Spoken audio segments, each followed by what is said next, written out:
What's up, guys? Welcome back to another video, and in this video we're going to be going over a match between Magnus Carlsen and Levon Aronian that was just played a few hours ago, and this was in the Freestyle Chess Grand Slam Las Vegas. It is freestyle chess, so you'll notice the pieces are all scrambled. The pawns might be too, I don't really know. But anyway, this video is going to be absolutely crazy because the people commentating this game invited Hans Niemann to watch over this game and explain his thoughts. But the problem is, this game also has Magnus Carlsen. So you bring two arch rivals. So the whole time, Hans Niemann is basically just rooting against Magnus, praying that Levon will win. So it's actually pretty funny. I might include like some clips of it in this video. And the best part is, this is a 5-minute blitz game. So there's going to be a couple blunders, and Hans Niemann reactions did not disappoint. So Levon with the white pieces starts out with f4, a very natural move, getting this bishop out, attacking a7. An interesting reply here is actually f5, also simultaneously attacking this pawn. So you get a weird position like this where you don't even have to take because these rooks are trapped, so you can just play like g4 or something. But I mean, we didn't get that. We get knight to b6, knight to b3. We just get some symmetrical stuff. You see g3, g6. Now we get e4. Magnus has a couple options. He might be able to defend with e6, which probably isn't good because it blocks out this bishop. He might even be able to play d6, just completely ignoring. Or he can take, which is the best move. And Levon captures back with bishop to e4. Now, a couple of responses here Magnus can reply with is e5, g5, attacking this pin pawn because this queen is undefended. So we get e5 by Magnus. And now Levon has to choose something. He can't take. He probably can't push either. If he pushes, I believe there's probably just knight d6, and he's going to win this. So we get knight to d3. This move does a lot. First of all, it attacks this pawn, but at the same time enables this pawn to take because this queen is no longer undefended. The rook sees the queen now. So now we get knight to d6. Bishop to d3, have to escape because he's attacking it, obviously. And now Magnus chooses to take on f4. We get queen takes f4. Magnus could trade queens immediately, but chooses bishop to c4 first, getting his bishop out. And now we trade queens. Black might be doing slightly better here. The computer says white's doing better, simply because of bishop rook f1. You know, kind of like a good principle in chess game is not let your opponent have the open file, and if he does, then try to trade rooks. But we get knight to c5 instead, and now Magnus is just a little bit better here. So we castle, and I mean, these pieces are slightly more active than Levon's. This rook isn't doing much, and it can't even go to f1 at the present moment. And this knight, I mean, it's not really doing anything. Not to mention that this bishop is crazy. I mean, what a range. So we get rook to e1, bishop to d5, bishop takes d5, knight takes d5, castles. We have a couple of trades.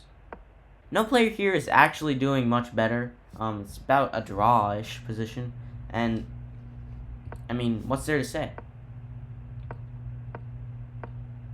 So Magnus doubles up his rooks. We're in an endgame too, so this is kind of Magnus's strong suit. We have another trade of rooks. And black is applying some pressure here. Forced to retreat is knight. Forced to retreat is king. Magnus basically says he's trading off white's almost only active piece here. Knight to g2. If he takes, then he'll get his knight active, which is good for Levon. We trade on g5. Knight takes g5, take knight h3. Okay. Take knight h3. Come on. Must find it. Come on. h3, forking both the rook and the pawn. But now Magnus blunders, or makes a mistake with rook to h2, just giving up the g5 pawn for free. Better was rook to f3, allowing him to take the g5 pawn, but now you win g3, and this position is just completely equal. 4 pawns on 4 pawns with a knight on both sides. So Magnus, instead of playing rook to f3 here, which probably would have gotten him a draw, he instead plays rook to h2, losing the g5 pawn. And now Levon is just up a clean pawn, no questions asked. And Magnus just has to completely defend a passed g-pawn with the rook behind it, which makes it so powerful. Some more moves here.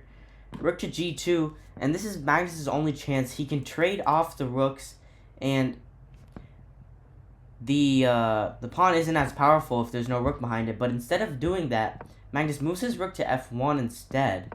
King to e2, rook to h1, and this pawn is just going to push. All right, rook d2, control. Now g5. Okay, a4, g5, push. Okay, this is good. g5, g6, g7, knight to f3, rook b1. The final, or not the final mistake, the biggest mistake so far. Because Levon's idea is really simple. Knight to e4, knight to f5, knight to e7, check. This king has to move and then the pawn will promote. But instead of finding that, Levon plays knight to g5. Keep in mind, these players are very long time. Levon only has 8 seconds. Magnus has 17 seconds. Knight to g5 draws the game once again. First of all, you can take on b2, evening up the material. You can also trade like this, and this king will never get checked, so it never has to move. And if this rook moves off the g-file, he can just simply take this. And not to mention, black also has this b2 pawn. He can also attack this pawn in the future. So this is just pretty much a drawn position here. But instead of playing that, Magnus plays knight to c5 instead.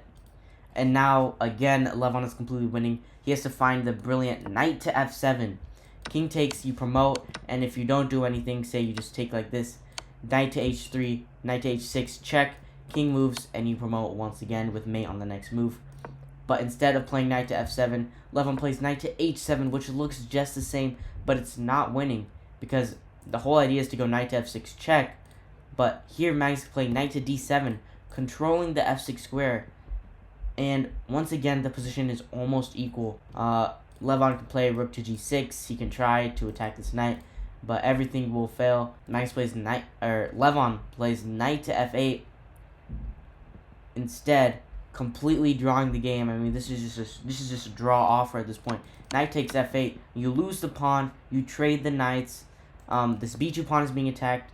You can try to attack this pawn. You take like this, take. But at this point, you cannot defend the a4 pawn. This pawn will be lost. And even if you do lose the a4 pawn, though, it's not that big of a deal because this 3-on-2 position is usually a draw, especially in rook endgames. This should be an easy draw for both players. These guys are grandmasters.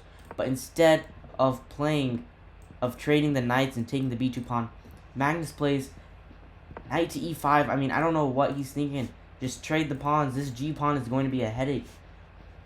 But we get rook to g5, knight to d3, and now we get the most insane part of this game. Rook takes d5. King e3. No! Oh! No!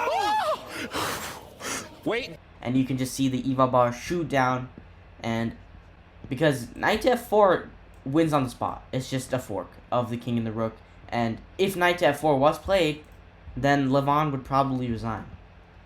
But instead of playing knight to f4, Magnus plays rook to e1, king to f3, and now Magnus can just take on g7 though, and the game looks to be drawn. But if anybody's gonna win, it has to be white, because the activity of these pieces, the weakness of these pawns, and especially how close this king is to the pawn so he can defend it.